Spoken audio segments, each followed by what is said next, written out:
Besieta Ishmael. Conoció el cielo, Beí Beshalach paró, y fue cuando el faraón envió Etaam, Beló, Naham, Elohim, Derech, Eres, Pelishtim, Kikarobu. Cuando envió el faraón al pueblo, Hashem no lo condujo por el camino de los Pelishtim porque era cercano. Kiamar, Elohim, así dijo Hashem, Pen Yenahem Aam, Berotam Milhama, Beashubu, Beshabu, Misraima. No vaya a ser que el pueblo vea la guerra y vuelvan a Egipto. De las palabras. Bueno, primero, lo primero que tenemos que decir es que el lenguaje baí, es lenguaje de sufrimiento. Así como beayá es lenguaje de alegría, baí es lenguaje de sufrimiento. ¿Y quién sufrió? Baí Beshalach paró. ¿Quién sufrió? El faraón sufría. El faraón sufría porque mandó al pueblo. A pesar, todos los comentaristas dicen que, bueno, que hicimos que, como está dicho más adelante, ha dicho que hicimos, que mandamos al pueblo, sacamos al pueblo de la esclavitud, pero sabemos que ya hace un año que no trabajaban. Desde que empezaron las plagas, ya no trabajaron más como esclavos. Seguían estando en Egipto, pero ya no trabajaban más como esclavos. Entonces no entendí yo bien por qué.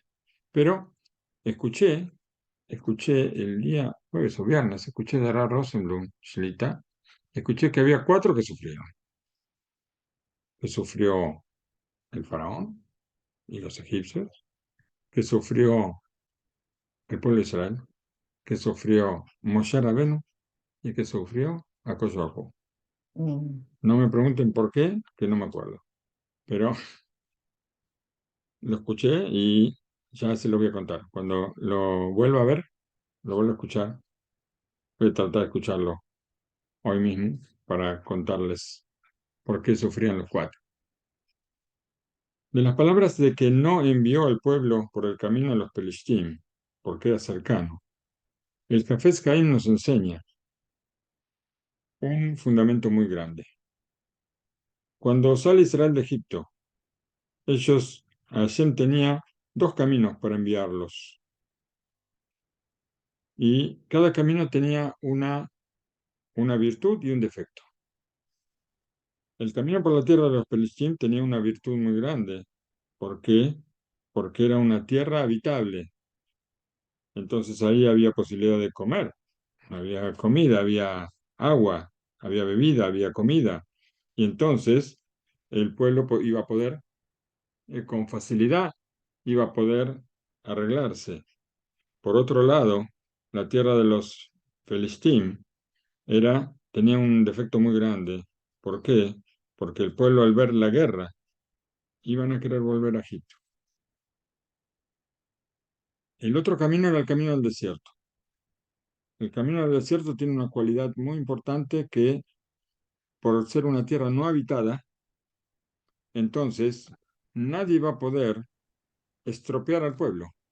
El pueblo va a estar solo y entonces se va a mantener en su espiritualidad. Cada, cada grado de espiritualidad que se vaya elevando, que vaya consiguiendo, lo va a mantener y va a poder seguir elevándose espiritualmente cada vez un poco más. Y seguir estudiando Torah, por supuesto, seguir cerca de Akadosh Baruj Hu. Pero tiene también un defecto. El desierto es un lugar desierto, ¿cierto? Desierto, ¿no es cierto? Así es. El desierto es un lugar desolado, no hay comida, tampoco hay posibilidad de obtener comida. ¿De dónde? No se puede hacer crecer comida. Aunque Hashem podría hacerlo, ¿no es cierto? Hashem puede hacer todo.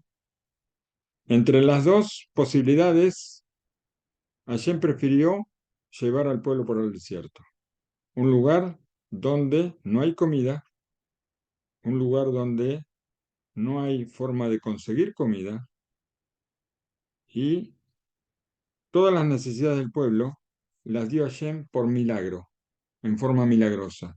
Hashem prefirió hacer milagros durante 40 años y que el pueblo no se estropee con, con la influencia de otro pueblo. La cuestión es que ellos puedan seguir con su servicio espiritual y que no pierdan su categoría.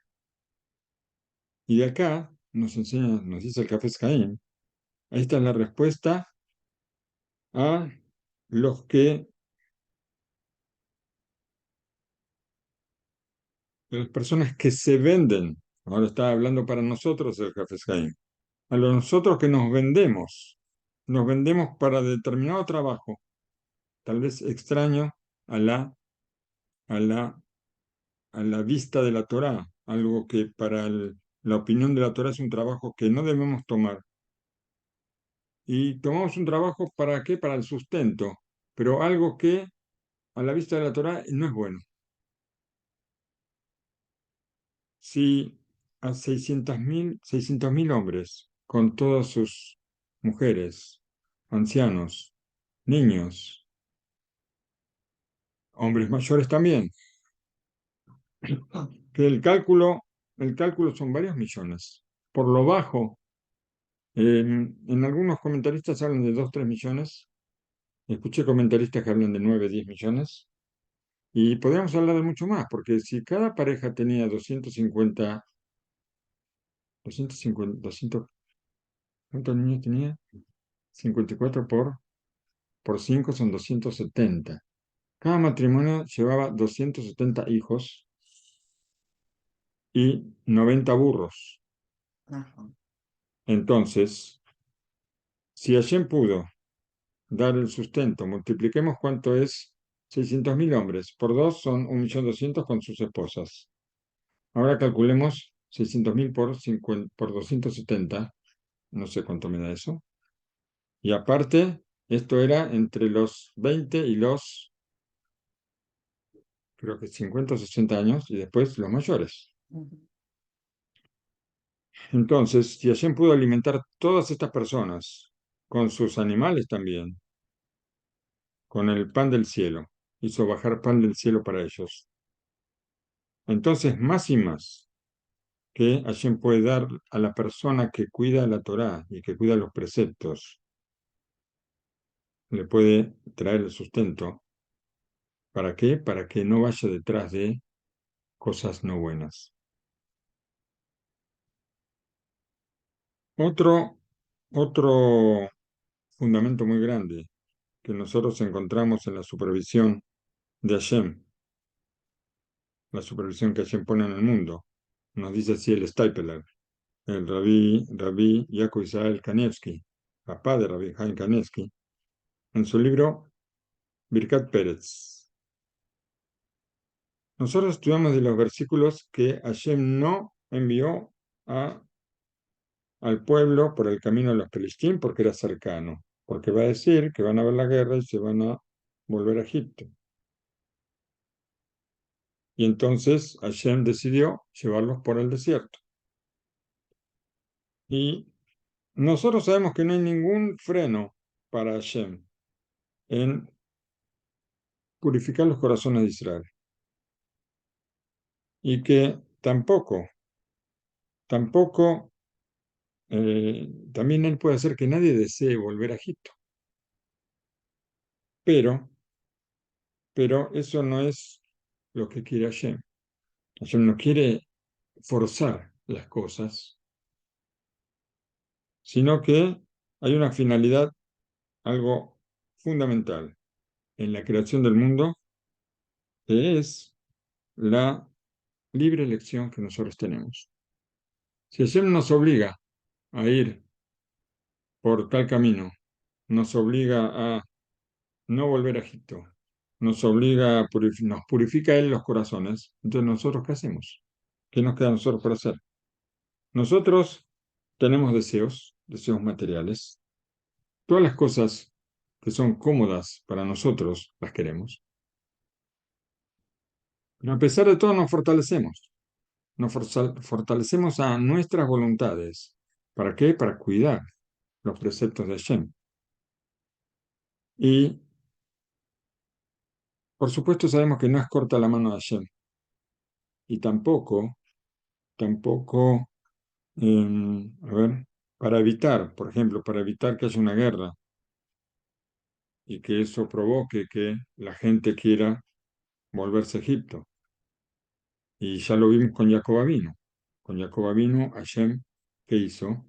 Hashem evitó las guerras.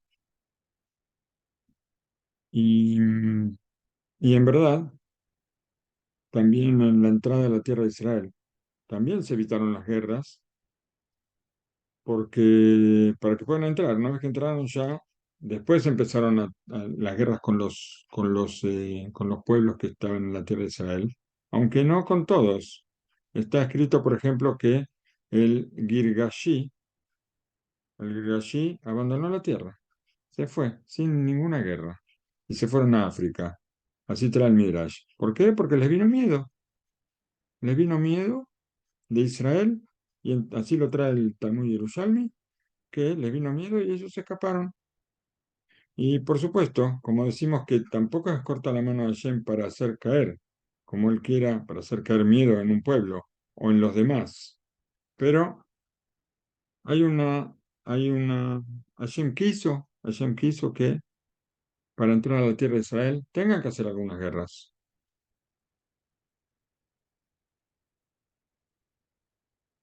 Y por supuesto no es la voluntad de Hashem hacernos todas las cosas fáciles. Algo tenemos que hacer.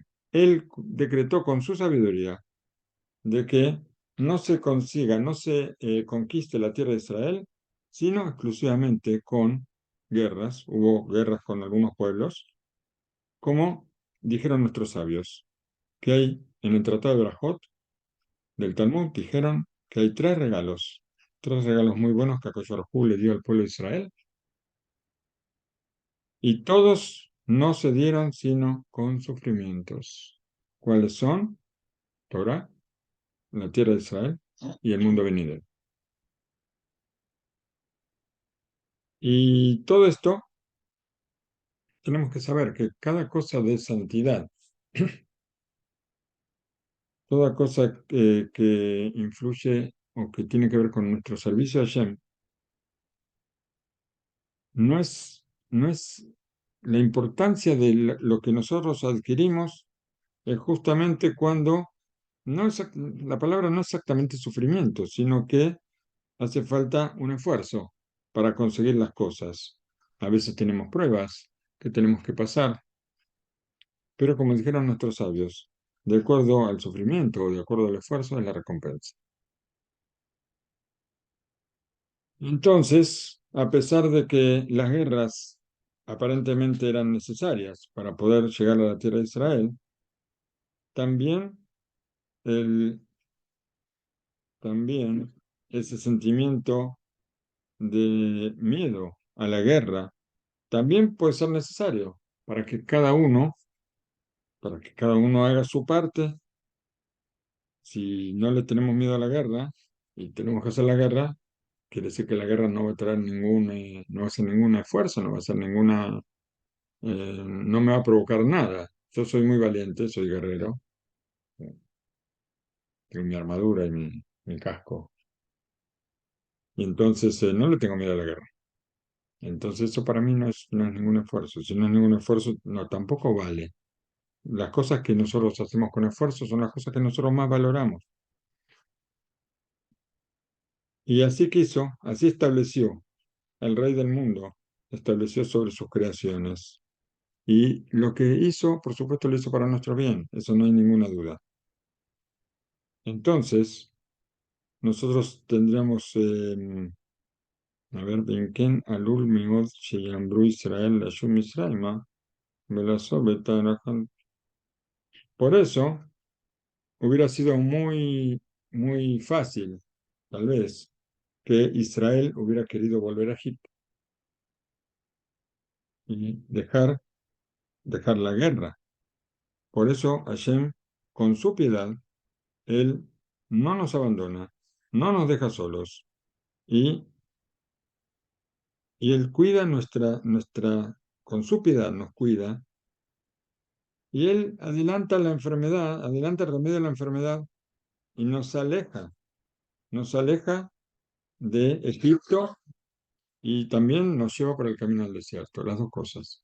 En este caso lo tiene que hacer, ¿por qué? Porque hay que pensar, Israel viene de, de generaciones de esclavos. Generaciones de esclavos que, por supuesto, no saben lo que es una guerra. Entonces, es muy lógico que una guerra los asuste después de haber sido esclavos durante tantos años. Entonces, Hashem ve que no es una cosa fácil para ellos tener que de repente salieron de Egipto después de todo lo que pasó con las plagas. Está bien que las plagas fueron milagros que Hashem nos hizo a nosotros, pero ellos seguían sufriendo. ¿Por qué? Porque el faraón no los dejaba, y no los dejaba, y no los dejaba. Entonces, de repente, ahora que tengan que volver, una vez que salen, tengan que volver a la guerra nuevamente, es una cosa no fácil. De todas maneras, las pruebas no terminan, porque vemos que cuando están delante del mar, ahí están todos desesperados. Están todos desesperados, ¿por qué? Porque atrás están los egipcios, a los costados del desierto y delante el mar, y no saben para dónde ir. Pero Hashem los aleja, ¿para qué? Para que no exista la posibilidad de volver a Egipto, sino que van largo por el desierto, en lugares donde hay serpientes, escorpiones, y de esa manera ellos ahora no van a poder volver, porque mientras van con las nubes. Si ellos se vuelven, las nubes no los van a acompañar. Las nubes despejaban el camino, de serpientes, de escorpiones, de todo, no había nada, le alisaba el camino. Para volver no iba a ser fácil. Y esta es la ayuda celestial que se le da a los que cuidan la Torah, a los que cuidamos la Torah. Que a pesar de que em, no se debilita, no se debilita la fuerza de la elección, de todas maneras, hay una ayuda del cielo. También, ¿para qué? Para que no vayamos por el camino de pecados. Hashem nos guarde. Y que no sea fácil para nosotros.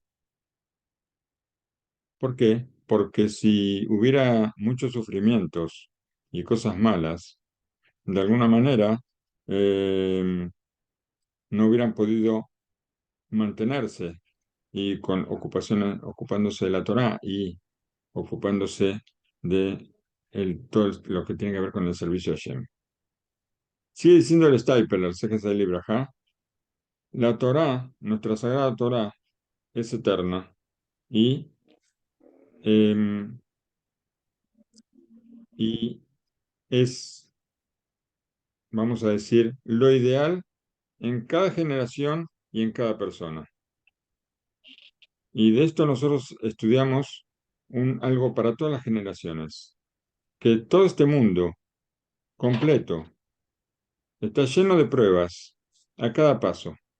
Y es sabido que siempre se presenta el deseo de eh, dejar todo, dejar todo, dejar el temor al cielo, dejar el estudio y que no queda absolutamente nada. Y entonces, el, entonces, ¿qué nos va a quedar si dejamos todo? ¿Cómo nosotros, cuál es el consejo para que esto no pase? Para que no pase esto, ¿por qué? Porque con tantas pruebas, con tantos problemas, con tantas cosas, de repente uno dice, bueno, ya está, basta, me cansé, levanto las manos y no hago más nada. ¿Cuál es el consejo? El consejo de la fe. Es el principal arreglo que nosotros tenemos. Alejarnos del lugar del pecado y del lugar que me provoca una debilidad. Alejarme y, y de esa manera yo voy a evitar caer en forma fácil. O sea, si yo tengo ahora, si yo quiero pecar, pero para pecar necesito hacer un camino largo, porque me alejé del pecado. Entonces ahora va a ser difícil. Si yo el pecado lo tengo a la mano, ese es el problema. Tener el pecado a la mano es el problema, porque uno puede pecar enseguida. Entonces, el consejo, ¿cuál es? Alejarnos. Sabemos que tal cosa me puede llevar a un pecado, me tengo que alejar.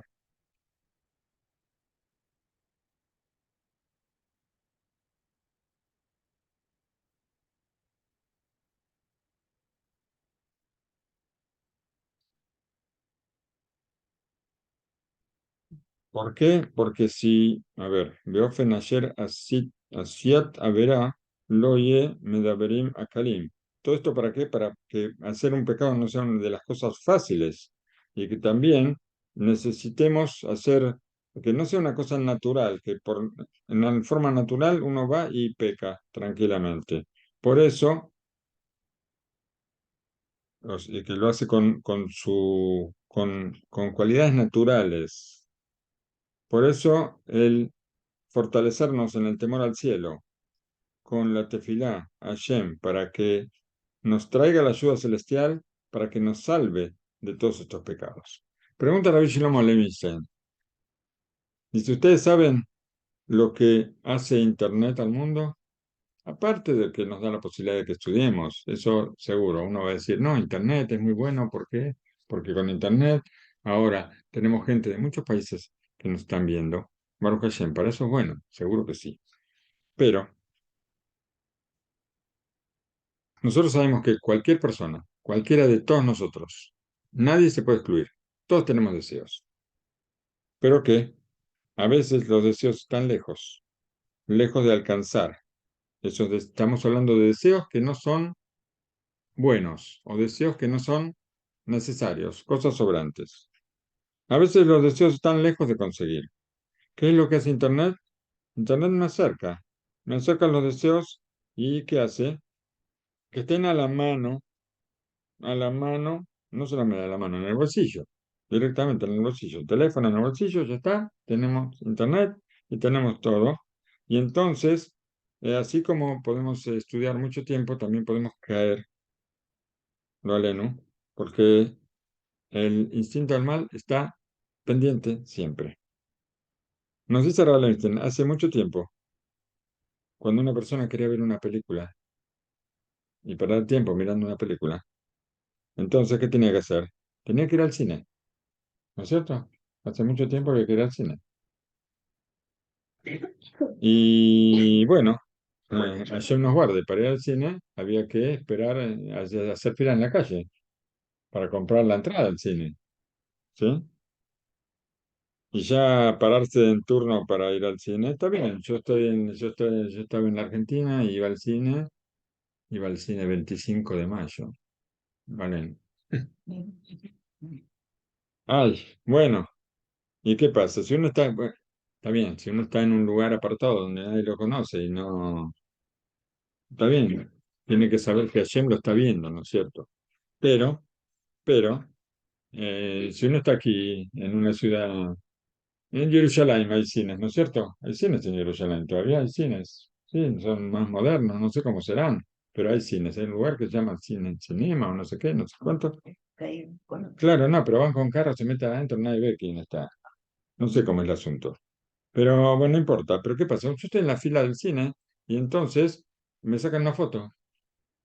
Me sacan una foto, qué lindo. Uy, saludo a la foto y después me publican en todos lados que yo voy al cine. No queda nada bonito. Nada bonito queda. Entonces, ¿qué va a ser de mi vida si todo el mundo sabe que yo voy al cine? Pero ahora no hace falta el cine. ¿Por qué? Porque el cine está en el bolsillo. En el bolsillo yo tengo el cine. Abrimos YouTube, abrimos esto, abrimos lo otro. En vez de ver una clase de Torah, vemos una clase de, vale, no, de otra cosa. Y eso cualquiera puede decir, ah, no, pero yo soy grande y yo me cuido. Ese es un cuento. Ese es un cuento, yo soy grande y yo me cuido. De repente, Argentina salió campeón del mundo y yo quiero ver el gol de Messi. Entonces lo voy a ver. Entonces, ¿qué problema hay? ¿Qué problema hay si veo el gol de Messi? Bueno, pero veo el gol de Messi, después veo el gol de, de Neymar, y después veo el gol del otro, y después veo el gol del otro, y después veo el gol de Maradona, y después veo el otro, y después veo todos los goles de Messi, y después veo todos los goles de Maradona, Y me paso 3 días viendo goles y Hashem, ¿dónde está? Bueno, Hashem no está viendo, pero ¿dónde estamos nosotros con Hashem? ¿Cuánto nos alejamos de Hashem? Y estoy hablando de una cosa más o menos no muy, porque podemos ver cosas peores, ¿no es cierto? También, eso, también podemos ver cosas peores. Entonces hay que tener mucho cuidado, mucho cuidado. Si lo usamos para, bueno, por ejemplo aquí, pero en otros lados del mundo no existe eso. Aquí, por ejemplo, hay para las personas que quieren cuidarse, está, hay un internet que está como no censurado, sino bloqueado. Cosas raras no permite. Entonces uno puede utilizarlo para entrar a la cuenta del banco, para pagar un impuesto, para hacer las cosas que hace falta. Trámites, en vez de hacerlos ir a lugares a hacer los trámites, los hace por internet, y entonces pagar la jubilación, ¿no es cierto? Y cosas por el estilo. Entonces, para eso está bien. Pero hay que tener mucho cuidado porque nadie sabe lo que le puede venir a la cabeza y lo que de repente ve algo y cuando ve algo eso entra por los ojos y ya está, ya entró, ya me impurificó, ya podemos ver cualquier cantidad de cosas que no tenemos que ver y hay que tener mucho cuidado con eso. Por eso dijo el Stapler, el consejo primero para salvarnos del instinto del mal, ¿cuál es? No que no tengamos deseos no podemos evitar tener deseos, los deseos los tenemos, es algo natural. Alejarnos de lo que, lo que nos puede traer problemas. Por eso Hashem no envió al pueblo por el camino de los Pelishtim. ¿Por qué? Porque estaba cerca. Esa es la enseñanza. Tenemos también lo que es una señal que nos traen nuestros sabios y que a partir de la Torá en este tema de que Hashem no los envía por el camino de los Pelishtim, nos dice Rab Eliyahu Hen de Jerusalén que a veces el camino largo es el camino más corto, tanto sea en el sustento, tanto sea en los shidujim, en la búsqueda de la pareja, tanto sea en la crianza de los niños. Y hay para la congregación de Israel, que ellos fueron por el camino largo. La Torá nos dice el motivo. ¿Por qué? Ya lo dijimos. Porque van a ver la guerra y van a volver a Egipto. Y si no nos dijera el motivo, nosotros nos preguntaríamos, ¿por qué Hashem envió al pueblo por el camino más largo? ¿Para qué? Y no por un camino más corto a la tierra de Israel, que era muchísimo más corto. Tal vez la Torá nos reveló el motivo, pero nosotros tenemos que aprender de esto, que si nosotros vemos que em, por un camino nos lleva por distintos asuntos y el camino se hace más largo, em, hay que, hay que saber que todo, si Hashem nos lleva por ahí, todo es para nuestro bien, aunque no entendamos tal vez el motivo. Y de paso, nuestros sabios nos enseñan que es más difícil para Hashem hacer parejas que la partición del mar. Y he sabido lo que dijeron nuestros sabios sobre el tema de que Israel, ¿cómo cruzaron el mar? A ver, ¿quién me puede decir cómo cruzaron el mar? Porque aquí esto no sé si lo saben todos. Amén. Amén. ¿Cómo cruzaron el mar?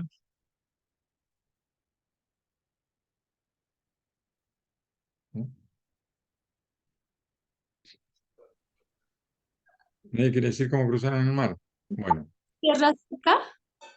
¿cómo? O cuando mira que cruzaron por túneles, que cada tribu cruzó por un túnel.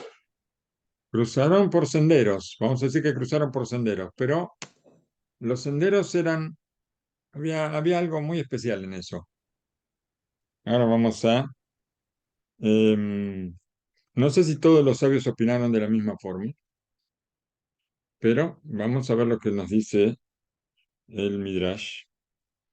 Nos dice que ellos cruzaron y volvieron a la misma orilla.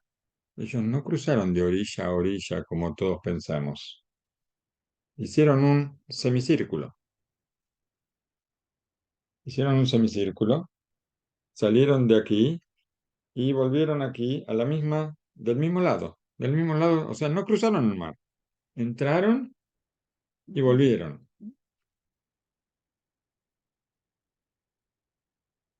¿Esto todos lo sabían? No, yo no sabía, yo no No, sabía. bueno, pues alguien que no lo sabía ahora lo sabe, Baruch Hashem. Bueno, ¿por qué? Porque Akadosh Hu hizo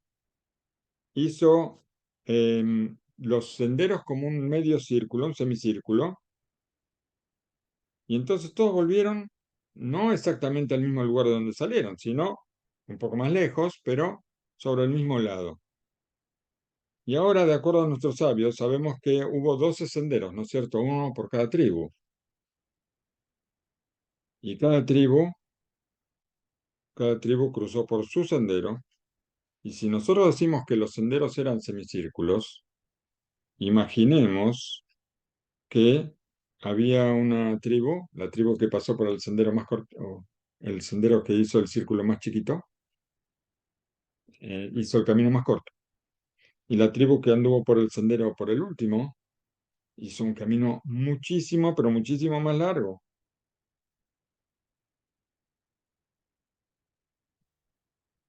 Entonces, todo depende si es el semicírculo interior o el exterior. Entonces vemos que el camino para cruzar o para dar vuelta al mar de cada tribu fue distinto. Y hubo tribus que tuvieron que andar muy poco y tribus que tuvieron que andar muchísimo más. Así también sucede con todas las cosas que nosotros emprendemos, tanto sea la formación de parejas, hay algunos que tienen un camino corto y otros que tienen un camino más largo, pero todos tenemos que saber que, que aunque sea un camino más largo, al final llegamos. Al final llegamos a la finalidad. ¿Por qué? Porque tanto el que fue por el camino corto, el camino largo, todos llegaron. Y si nosotros recordamos el- la partición del mar con relación a las parejas, vamos a decir alguna cosa más sobre esto. Y acá parece que hace falta entender cuál es la comparación entre la partición del mar y la formación de una pareja. ¿Cuál es la relación? Aparentemente es algo contradictorio. ¿Por qué? Son cosas, una cosa es al revés de la otra. Nosotros vemos que la partición del mar, Hashem, ¿qué hace? Toma algo que está íntegro y lo divide en dos, o lo divide en 12, o lo divide en lo que sea, pero lo divide. En cambio, la formación de parejas es tomar dos partes y juntarlas. Entonces son cosas diferentes. Y más, ¿acaso para Hashem es difícil partir el mar? No. No. ¿Es difícil para Hashem formar una pareja? Tampoco. ¿Cómo es esto de que es más difícil formar una pareja que partir el mar? No se entiende ni la comparación, ni se entiende que algo sea difícil.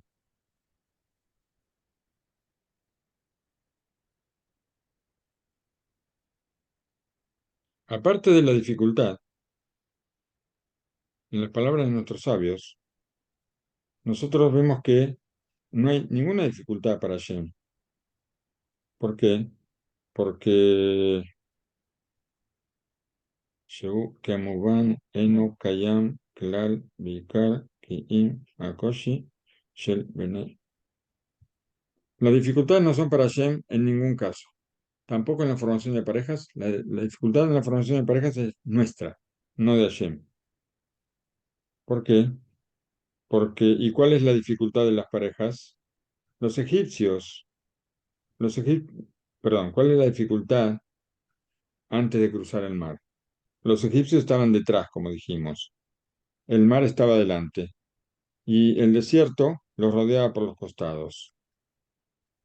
Y ellos estaban en una situación de mucha presión.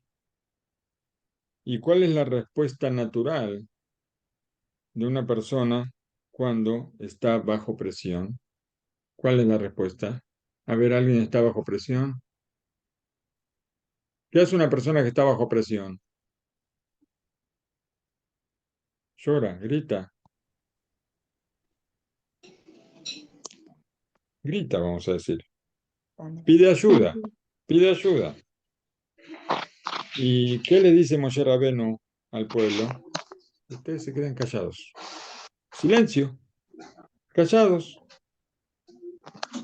Hay una cosa más difícil que esta. Están bajo presión y no pueden gritar, se tienen que quedar callados. También en la vida matrimonial, a veces hay situaciones de presión. Y como dice el Rabbi Yigal Cohen, Shlita, dice, tuve que escuchar el volumen de mi señora cuando había presión. Porque cuando están de novios es todo lindo, son todo dulzura, todo dulzura, todo dulzura. Pero cuando ya están casados, a veces volumen. Las mujeres tienen volumen y a veces se escucha. Está escrito que Hashem puso nueve partes de voz en la mujer y una parte de voz en el hombre. Entonces, en algún momento hay que escuchar el volumen. Pero esto es algo muy común justamente en esta época. En esta época es algo muy común. En los días de invierno, en los viernes de invierno que son cortitos, Shabbat empieza pronto y se acerca Shabbat y todavía las cosas no están listas. Y entonces la reacción primera, ¿cuál es? Gritar. Por eso, ¿quién viene a enseñar esto? Esto nos viene a enseñar que también como en el desierto, como en el mar, en la partición del mar, Moshe le indica al pueblo que tiene que hacer silencio, también nosotros tenemos que fortalecernos a lo natural y quedarnos callados. Y esta es la dificultad de las parejas que tiene Hashem para hacer que la gente esté callada. De paso, de paso, de paso, de paso, ¿quién está hablando que no se escucha? De paso, cuenta Rav Shlomo Levinstein, cuenta Rav Shlomo Levinstein que él fue en cierta oportunidad, en cierta oportunidad, en cierta oportunidad, Rabbi Shlomo Levinstein, antes del casamiento de su hija, fue con la hija y con el yerno a ver al Maran Rosh Yeshiva, al Rav Aaron Yehuda Leib Steinman, sé que es el libro, ajá, para pedirle una bendición justo antes de la boda. Y el novio, o sea, el yerno, el futuro yerno de Rav Shlomo Levinstein, le pidió a Rav Steinman un consejo, un consejo antes del matrimonio. ¿Qué le dijo el Rav? Le dijo, yo te voy a dar un consejo bueno. Nunca te pelees con tu esposa. Nunca. Así le dijo. ¿Hay un consejo mejor que ese? No sé si hay. Bueno, a ver, ¿cómo sigue la cosa ahora? Déjame ver.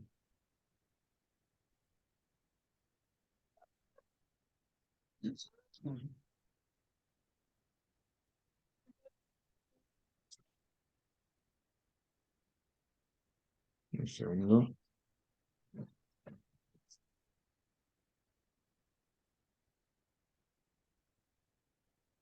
Sobre otro versículo que hay.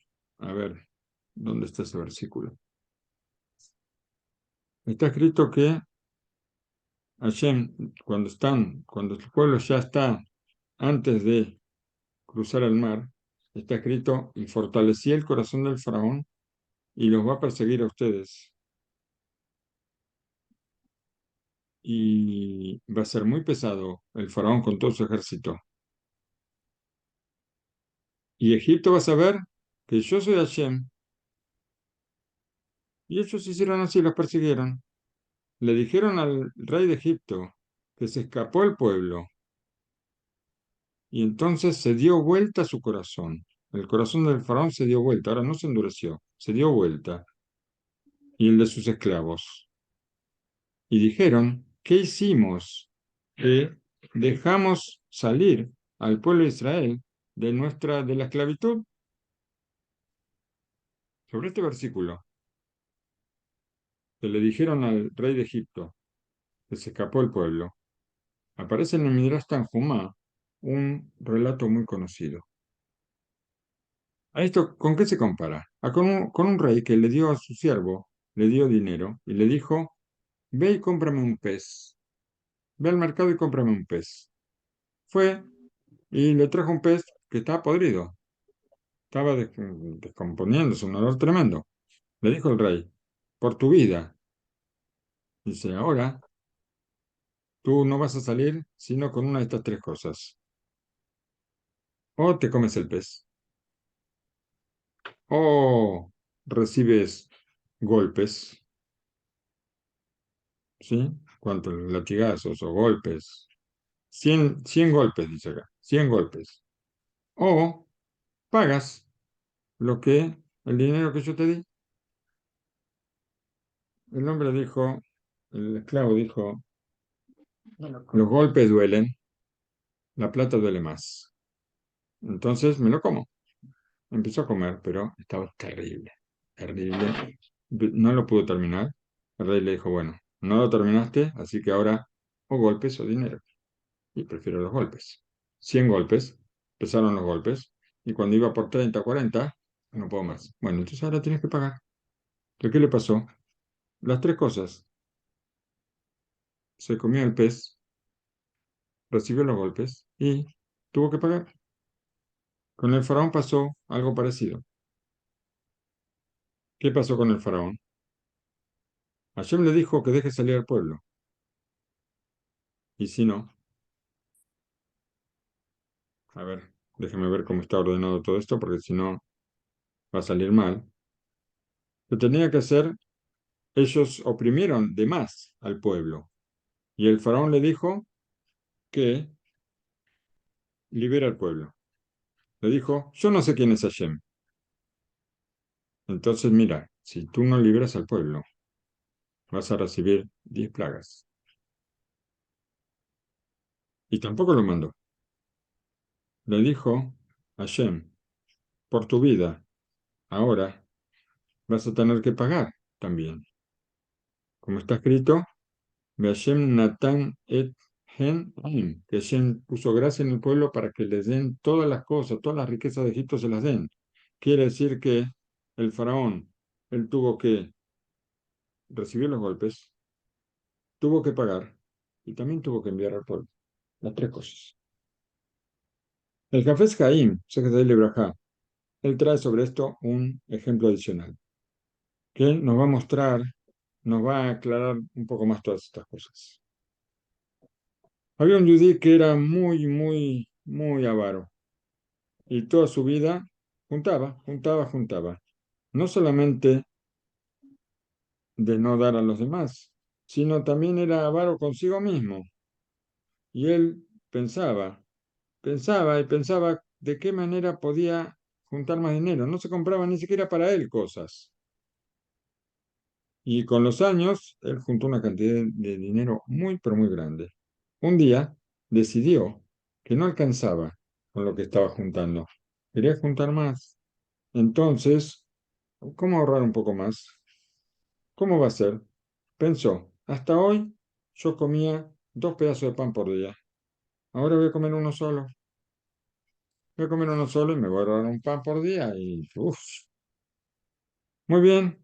Entonces ahorraba la mitad del pan y así cada semana ya era una cantidad, multiplicando, y por 54 semanas en un año, y al final, ¿qué juntó? juntó Esrim Behamisha Lehamim Asafum Shel Saok Shalem Beshana. Una moneda de oro en un año pudo ahorrar, gracias a que comió la mitad del pan que comía. Después del año, él vio que esto era muy beneficioso, un buen negocio, una moneda de oro por año, y entonces decidió comer ya no solamente de 2 panes pasó a uno, sino pasó a medio pan. Y entonces ahora ya eh, la cosa ya iba mejor, pero empezó a debilitarse y apenas ya podía moverse. Con las fuerzas que le quedaban fue al médico.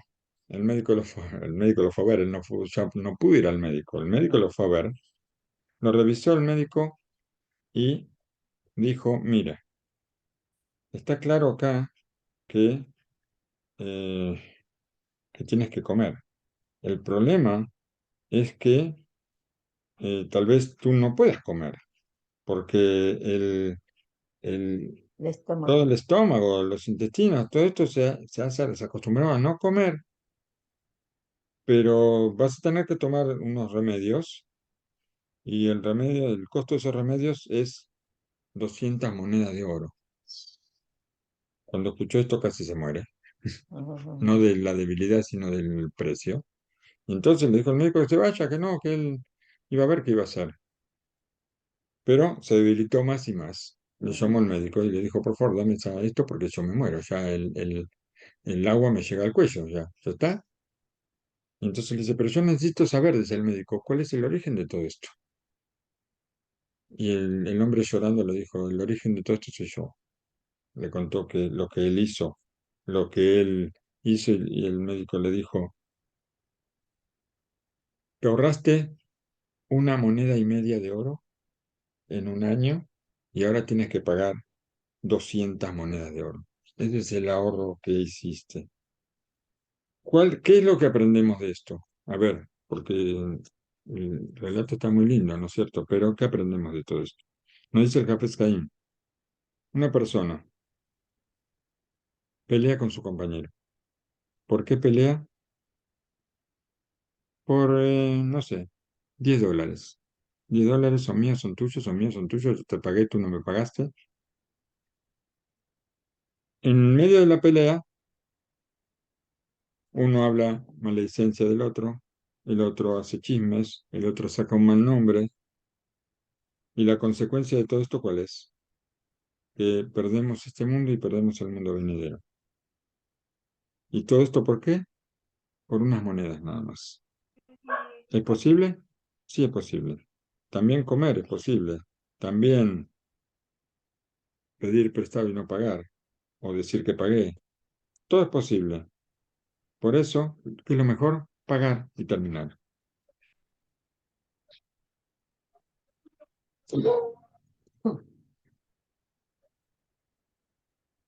Otro de los versículos dice,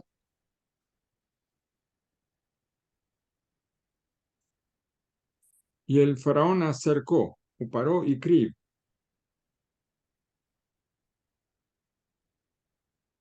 Y nuestros sabios preguntan, ¿qué es lo que acercó el faraón? Se acercaba el faraón, ¿no es cierto? Pero dijeron nuestros sabios en el Midrash, ¿qué es lo que acercó el faraón? El faraón acercó a Israel al arrepentimiento. Esto fue lo que acercó el faraón. En el libro Matok Midrash está escrito, nos explica, de acuerdo a las palabras del Yeshua Jacob, que nos dice lo que nosotros, nos explica lo que nosotros decimos en la tefilá de Arbit, en el Ashkibenu, antes de, antes de la mitad de Arbit. Beacer Satán milefanenu umeajarenu. ¿Qué es esto? Y que nos quites el instinto del mal delante nuestro y detrás nuestro. Este personaje, el Satán, por supuesto es el Yetzer Hara. Y nuestros sabios dicen que ¿qué es lo que él hace? ¿Cómo se porta él? Al principio, él desciende nos engaña para hacer un pecado. Nos dice, nos encuentra siempre la forma de que nosotros podamos pecar. Y después de que ya nos engañó y nosotros pecamos, entonces se va al cielo y nos acusa delante de Hashem. Como dice el Talmud, Yored u mate, beolé u marguis. Él desciende y nos inclina al pecado, sube y provoca el enojo de Hashem. Nos acusa delante de Hashem y provoca el enojo de Hashem. Encontramos entonces que al principio este personaje, él nos empuja al pecado y nosotros corremos, corremos, cerramos los ojos y corremos detrás.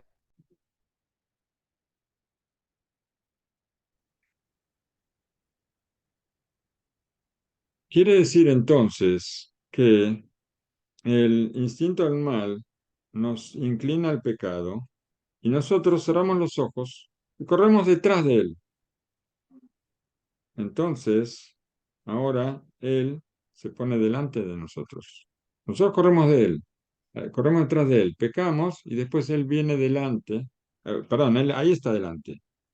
Por eso nosotros en la tefilá decimos saca el instinto que está delante nuestro, que es el que nos lleva al pecado.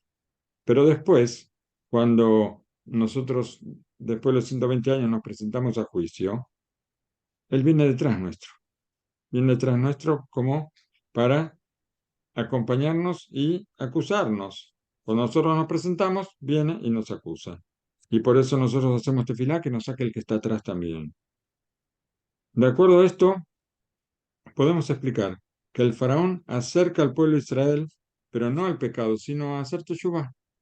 Él quiso exterminar al pueblo, pero el acercamiento de él provoca el arrepentimiento del pueblo. ¿Por qué? Porque los hijos de Israel vieron a los egipcios, vieron al ministro, al ministro de los egipcios, cuando se refiere al ministro, se refiere al ángel de los egipcios, que él iba detrás de ellos. Y ellos estaban seguros, apoyándose en esto que seguramente iban a recibir el castigo por sus pecados, como es la costumbre del Satán, que va detrás para acusarnos de los pecados. Por eso todo esto provocó que el pueblo haga teshuvá y que ellos le griten a Hashem pidiendo que los ayude para sacarle los pecados. Estamos hoy en Tu Bishvat, Tu Bishvat, y tenemos que hablar un poquito de Tu Bishvat también.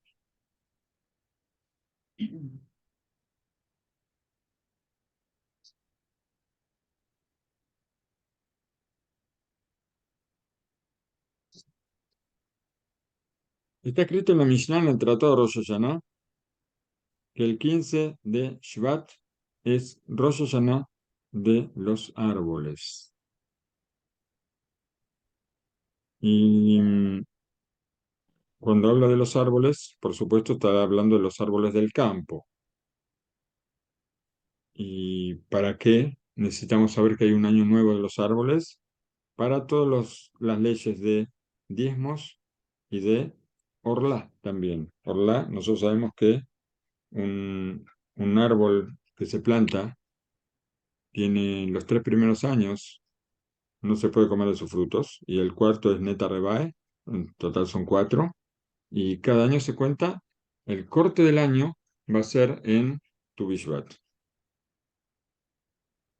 Y explicaron nuestros sabios, está explicado en nuestros libros sagrados, que hay una señal también para cada uno de nosotros. ¿Por qué? Porque está escrito que la persona se compara con el árbol. Como está escrito, Ki Adam etz asadeh, porque el hombre, así dice en el Sefer de Barim, porque el hombre es un árbol del campo. Y nosotros encontramos en las leyes que, em, que este día, el día de Tu Bishvat, es un día en que hay que aumentar en alegrías. Como está escrito en el Shulchan Aruch, que no se dicen las confesiones en el día de Tu Bishvat, y que si un novio, por ejemplo, dos novios se casan ese día, hay una costumbre de que los novios el día del casamiento ayunen, y si se casan el día de Tu Bishvat, no ayunan. ¿Y cuál es la esencia de esta alegría? Nos lo explica el Hatán Sofer, Secretario de Libraja, que el día de Rosh Hashanah, a pesar de que sea el 15 de Shvat, que no sea el primero de Tishrei, es también Rosh Hashanah de el florecimiento de los árboles. Y en todo lugar,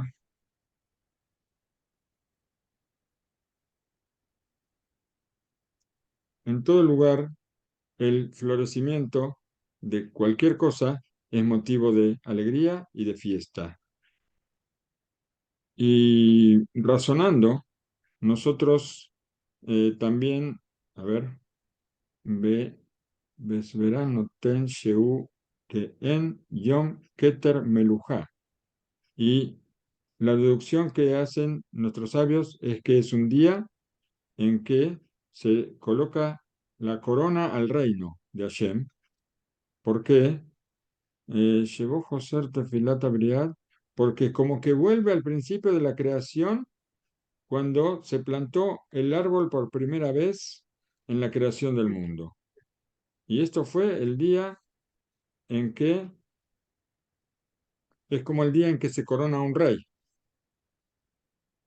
Así traen en varios lugares del Talmud y del Midrash que, a ver qué dice aquí, Sheu Osim Yom Hag Behol Shana, que el día de que se corona el rey se hacía en cada reino, por supuesto, se era un día de fiesta.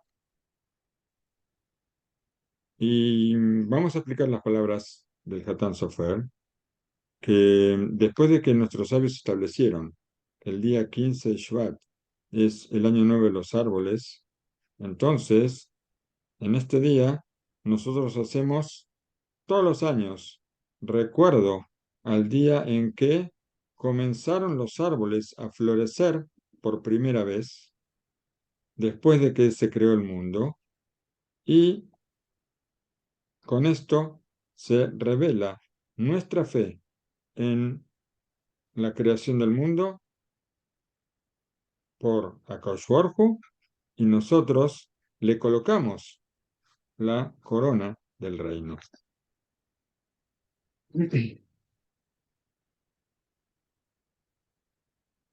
Nos cuenta acá sobre un rab que él era, parecía que el día de Tu Bishvat era hervía, así dice acá, boer es que hierve en su mesa pura. Y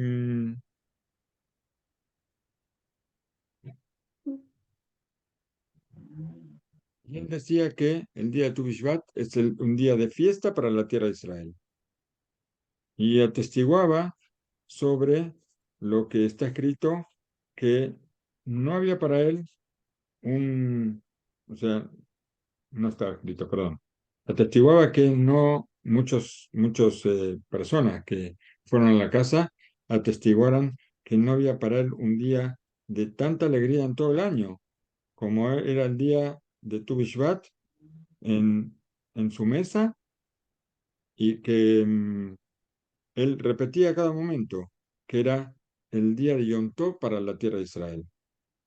Y en el año Tafrish Ain Bab, hace unos 105 años más o menos, 105, 107, hubo una, hubo en Jerusalén, hubo una epidemia de tifus muy fuerte. Tifus debe ser la fiebre tifoidea, debe ser, algo así, debe ser, no sé lo que es. Bueno, y esta enfermedad era algo terrible, y traía debilidad a las personas hasta que morían. Y no solamente eso, sino que también esto era muy contagioso. Una persona que tocaba a la persona, esto era por contacto con el enfermo. Y en ese año, en Tu Bishvat, cuando el Rebbe estaba sentado en su mesa, había muy poca gente. Había muy poca gente porque mucha gente estaba enferma y mucha gente había caído el oleno. Y también mucha gente tenía miedo de ir. En la mitad ahí de su mesa, de repente, vieron a un chico muy, muy jovencito, que se acercó al Rebbe y llorando le dijo que el papá y la mamá estaban, estaban enfermos con esta enfermedad terrible y los dos estaban acostados en el piso de la casa sin que nadie les haga ningún tratamiento, nadie los ayude en la enfermedad. Se levantó el Rebbe de su lugar, pero con mucha energía y él como que hizo una tefilá al cielo. Y dijo, cómo es posible yo estar sentado con alegría en un día como este? Y después se dirigió al niño y le dio dos frutos de la mesa y le dijo que se lo dé al padre y a la madre y que les ordene comerlos. ¿Por qué? Porque otra cosa que provocaba la enfermedad es que no solamente que traía debilidad, sino que también le daba hambre, le quitaba el hambre a la gente. Le dijo que les ordene comerlos y que en nombre de él y que ellos iban a poder ver de este chico los frutos y los frutos de los frutos. Y en efecto, los dos se curaron y pudieron ver hijos y nietos de este hijo. Y algo común en la boca de la gente, que es algo que está escrito sobre lo que está escrito en la Perashá. A ver, Asemujá Tamid de Tu Bishvat. Lo que está escrito en esta perashá que está siempre cerca de Tu Bishvat, siempre Perashat Beshalach, está siempre cerca de Tu Bishvat. Está escrito ahí, Vayabou Marta Velo Yachlu Lishtot Maim Memara Kimarim Em. Había un pozo que se llamaba Mara, el lugar donde estaban ellos se llamaba Mara, y las aguas estaban amargas, no podían tomar de las aguas porque estaban amargas. ¿Por qué? Porque en la época, en el invierno, había una amargura en esas aguas, en ese lugar.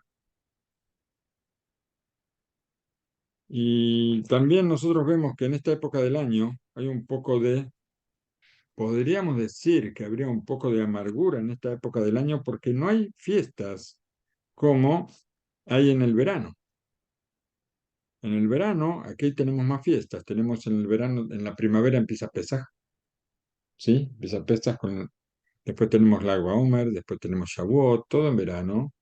Después, viene el mes de Lul y viene Rosh Hashanah, Yom Kippur, y aunque ya supuestamente va a empezar el otoño, pero sigue haciendo calor, o sea que seguimos con calor, hasta Sukkot seguimos con calor, o sea que todas las fiestas están, vamos a decir, en el verano. Y después, desde Sukkot hasta Pesaj, de acuerdo a la Torah, no hay nada. Por eso, ¿qué está dicho? Por eso está dicho, y le ordenaron, Hashem le ordenó al árbol. Hashem le ordena a los hijos festejar el año nuevo de los árboles y como está escrito ahí, donde las aguas estaban amargas, está escrito que pusieron ahí una rama de árbol y las aguas se endulzaron. Hicieron potable. Y también con el árbol nosotros endulzamos estos días del año para el pueblo de Israel. Y ya dijeron nuestros sabios, y esto lo dijeron que el 15 de Shvat, o sea, hoy, es un día muy especial. ¿Por qué? Porque desde este día hasta Shavuot tenemos cada 2 semanas un día de fiesta. ¿Por qué? Porque después de Tu Bishvat, en 2 semanas tenemos Rosh Chodesh Adar. Ujú. Después en 2 semanas tenemos Purim. Después en 2 semanas tenemos Rosh Chodesh Nisan. En 2 semanas tenemos Pesach. Y después en 2 semanas tenemos Rosh Chodesh Iyar. Después unos días después tenemos Lag BaOmer. Y después Rosh Chodesh Sivan. Y después Hag Shavuot. Cada 2 semanas tenemos una fiesta, Baruch Hashem. Y dijeron el nombre de Rabbi Abraham Matitiau, y el apellido no me lo pregunten, que él fue meticuloso en las palabras de la Gemara en el Tratado de Tanit. ¿Por qué? Nosotros ahora, dentro de 15 días, tenemos Rosh Chodesh Adar. ¿Y qué cantamos en Rosh Chodesh Adar? Que desde que comienza a dar, aumenta la alegría. Entonces, esto está escrito en la Gemara, en el Tratado de Tanit. Mishenichnas Adar, Marbim Besimcha, que cuando comienza a dar, aumentamos en la alegría. ¿Por qué quiere decir aumentamos? Quiere decir que allá había alegría. Si yo aumento, quiere decir que hay alegría. Yo no puedo aumentar de cero y decir que aumento. Si yo no hay nada y ahora hay, quiere decir que puse algo, no que aumenté. Si aumenté es porque hay. ¿Y cuándo es que hay alegría? Hoy, Tu Bishvat. Tu Bishvat es día de alegría y cuando en 2 semanas tenemos Rosh Chodesh Adar, Marvin Besimcha, aumentamos la alegría del Sat Hashem Yitbaraj.